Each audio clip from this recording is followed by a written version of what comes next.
What's up, y'all? So strafing is one of the simplest ways to improve your game dramatically, but I've seen a lot of people oversimplify it to just moving back and forth, and with others who have gone more in depth, I've found some things I disagree with.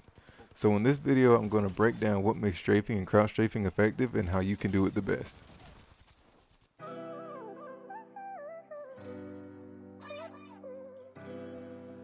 The first thing you have to understand is that all weapons strafe at the same speed when hip firing, but weapons have different strafing speeds when looking down the sights. Pistols, SMGs, and shotguns are the fastest, then ARs, then LMGs and snipers. The wingman specifically has the same hipfire speed as it does aiming down the sights.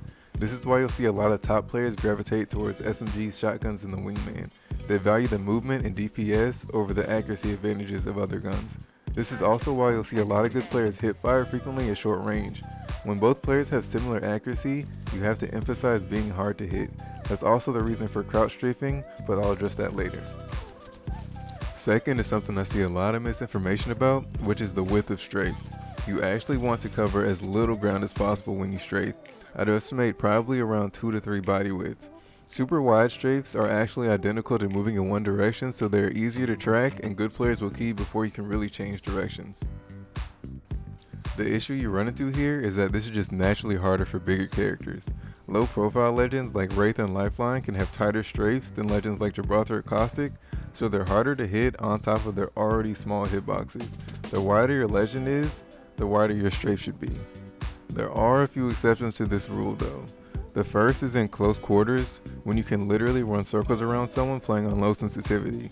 The second is when you have legends with enhanced speed like Bloodhound with his ultimate, Bangalore's passive, and Octane's stem. With these legends you can strafe a little wider and your speed will make you even harder to hit. I'm not going to tell you guys something specific like take 2 steps sometimes and 4 steps other times, because I think it's really a rhythm and you'll get a feel for it with some practice. Now I want to talk about advanced techniques like crouch and jump strafing. In my opinion, crouch strafing is recommended to players way too often. It's an advanced technique and should only be used when you're already very confident in your aim and movement. Even then, it's probably only best used situationally. If you're going to use it, make sure it's on the tail end of each change of direction and get used to aiming with it. Making yourself a little harder to hit isn't worth it if you're missing all your shots. I've killed so many players crouching in the middle of the strafe and it just slows them down and makes them an easy kill. Crouch and jump strafing are most effective when you're reloading and you can fully commit to being evasive. Turning, jumping, and sliding while reloading will shrink your hitbox dramatically and allow you to reload in the middle of gunfights.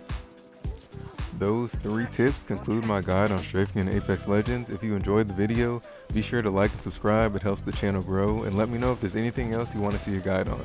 You can find me on Twitch and Twitter at InkelWeTrust. Thanks again for watching, peace.